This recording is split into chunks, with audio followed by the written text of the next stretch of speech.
Saya masih bersama dengan Menteri Pemuda dan Olahraga Zainuddin Amali. Tadi Pak Amali soal itu prokes, bahkan Ketua DPR Bu Puan bilang ini harus dievaluasi prokesnya. Ada beberapa ratusan ya, 125 ya Pak Menteri ya, yang positif.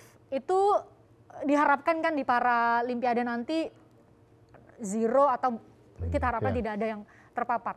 Mungkin Pak Menteri bisa sampaikan pada kami upaya apa yang bakal dilakukan nanti. Oke, dalam situasi pandemi seperti sekarang, kita mengumpulkan yang tercatat resmi sekitar 12.000. Tetapi perkiraan saya lebih dari itu yang ada di Papua. Bisa sampai 15.000 ya, karena ada pengunjung. Bahkan mungkin lebih. Mengharapkan kita untuk tidak ada pandemi sama sekali tidak mungkin. Itu sesuatu yang menurut saya tidak masuk di akal. Dia tetap ada yang terpapar, tetapi bisa terkendali. Kan itu yang paling penting. Paling penting sehingga dari jumlah terakhir ya, pada saat penutupan sekitar 125 gitu ya. Nah yang sembuhnya itu sudah hampir 60 gitu. Dari setengahnya langsung sembuh dan kemudian yang lain masa pemulihan. Dan karena mereka sudah pulih, bisa dicek nggak ada lagi yang tertinggal di Papua sekarang. Karena apa? Kalau atlet yang terkena, karena fit ya, mereka ini bugar sebenarnya. Sehingga pengalaman kita di multi event internasional misalnya Olimpiade dan Paralimpiade kemudian single event, kalau itu juga ada yang terkena, itu paling 4-5 hari sudah recovery.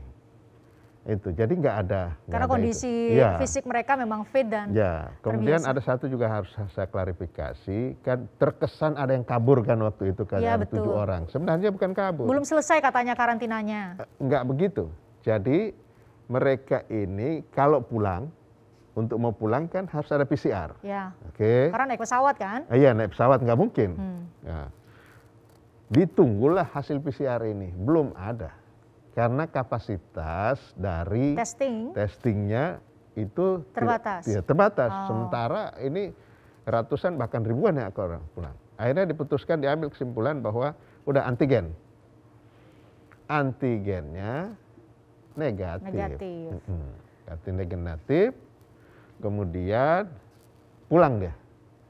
Pulang setelah beberapa hari di tempatnya baru dikabarkan hasil yang kemarin itu positif. Yang PCR? Iya, yang PCR, yang sebelumnya itu. Nah, ternyata setelah dicek di sana, artinya langsung ditangani. Di sana juga sudah negatif dia, karena sudah berlangsung beberapa hari kan. Beberapa hari ya. Jadi ada bilang kabur, sebenarnya bukan. Bagaimana kita mau naik pesawat terus nggak ada surat seperti itu? Ya, itu clear ya. Nah, hal-hal yang seperti ini saya kira harus menjadi pelajaran kita. Yang pertama, mereka harus sudah divaksin. Karena kekuatan orang yang sudah divaksin, kalau juga terkena tidak sampai fatal. Fatalitinya rendah ya? Fatalitinya tidak rendah. Kemudian ada beberapa yang saya cek langsung ke Dinas Kesehatan, itu ada yang city value-nya itu sekitar 37. Oh, berarti tidak menular ya? Iya, tidak menular harusnya kan. Itu, tapi kan tetap dia dijumlah sebagai yang terpapar yang positif. Ya. Nah itu, kalau dia sudah divaksin, kemudian prokesnya ketat, itu makin kita kurangi. Nah kaitan dengan bagaimana Peparnas itu pesertanya lebih sedikit. Nah, itu hanya sekitar 3.500. Cabornya juga lebih sedikit ya Pak? Cabur cuma ada 12. Tempatnya lebih terkonsentrasi di kabupaten dan kota Jayapura. Tidak ada di Mimika. Jadi diprediksi jauh lebih terkendali dibanding dengan betul. PON, Tidak inilah begitu. Tetapi untuk mengatakan tidak ada satupun, itu saya pikir tidak. Melampaui Tuhan. Iyalah, itu pasti tetap ada, tetapi artinya kalau daya tahan kita bagus, itu pasti akan bagus. Saya ini ya potensi tertularnya itu lebih besar sekali kemana-mana. Iya, kemana-mana ketemu masyarakat. Ada di satu tempat yang di pasar mama-mama itu yang ada di sana. Pasti nyapa-nyapa Iya, dipelukin di apa. Aduh, saya bilang. Tapi balik lagi ke daya tahan tubuh. Iya, daya tahan tubuh. Nah, Ini saya mau, ini dari tadi saya Pak Menteri bilang, oke, saya hadir di Forum Christian. Saya mau nanya ini karena mewakili seluruh rakyat Indonesia. Kalau ada atlet kita yang menang di ajang internasional, kita kan menunggu bendera naik dan kemudian ikut terharu.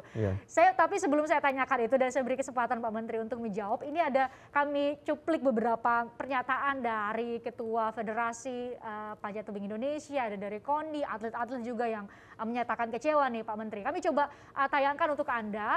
Kami cuplik dari sejumlah media, mereka menyatakan ini kecewa, kenapa kok kemudian bendera-bendera nih, Yani Wahid ya, Ketua Umum Federasi Panjat Tebing Indonesia, ini jangan sampai satu bangsa yang terhukum. Saya juga Pak Menteri sedih sekali tuh nunggu bendera merah putih, kemudian nih lifter, atlet juga menyatakan kok kecewa gitu ya, kenapa nggak naik seperti biasa lah kita menyaksikan bendera merah putih kita. Kenapa Pak Menteri? Ini harus diklarifikasi. Iya, saya ini hampir seminggu ini tugas saya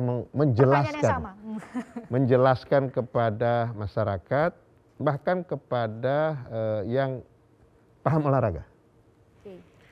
Kita ini terikat dengan satu aturan tentang anti doping. Anti doping dunia itu namanya WADA, itu lembaganya ya. Badan Anti Doping Dunia ya? Ya, oke. Kemudian kita punya namanya LADI, Lembaga Anti Doping Indonesia. Oke. WADA ini dia punya kekuasaan untuk mengontrol pelaksanaan di seluruh negara. Karena tujuan olahraga itu kan sportivitas, murni.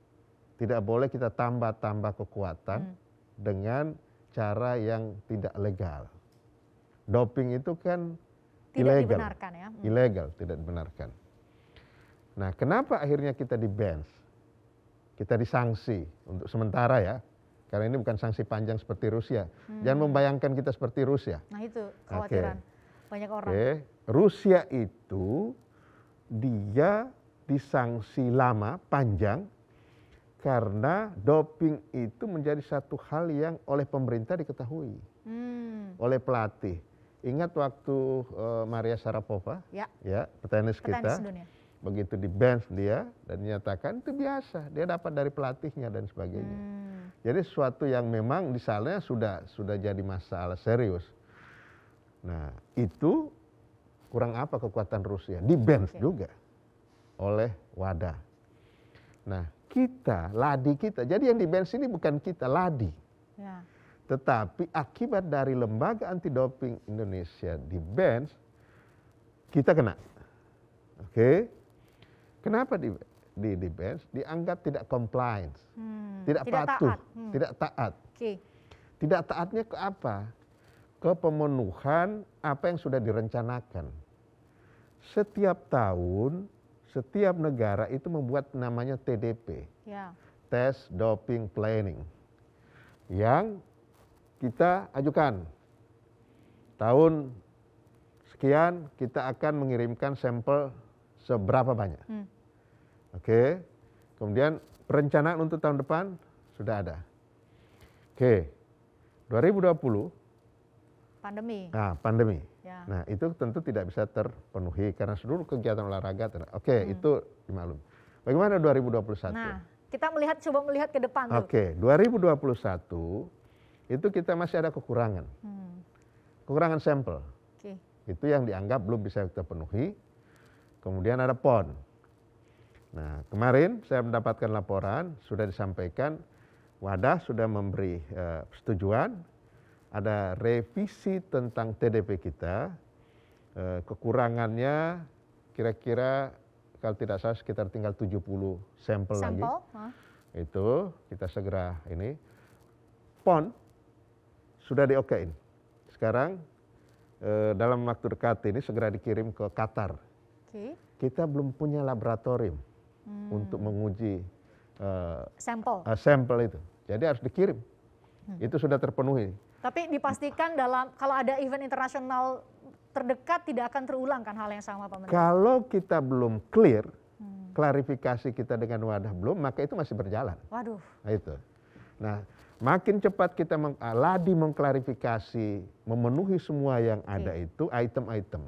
Kan nanti kalau semua sudah, itu nanti ada kuesioner yang harus diisi oleh LADI. Ini bukan pemerintah. Nah, pemerintah tidak boleh intervensi. Oh, nah itu harus clear. Saya akan beri kesempatan Pak Menteri untuk menjawab itu. Sebenarnya bagaimana pola hubungan antara pemerintah melalui Kementerian Olahraga dengan LADI sendiri supaya kemudian clear mana siapa yang harus bertanggung jawab dan bagaimana cara memperbaikinya supaya kita semua bisa nonton atlet kita juara internasional bendera merah putih bisa berkibar dan itu menjadi kebanggaan kita semua. Nanti sesaat lagi saya akan beri kesempatan kepada Pak Menteri untuk menjawabnya. Di Forum Christian sesaat lagi.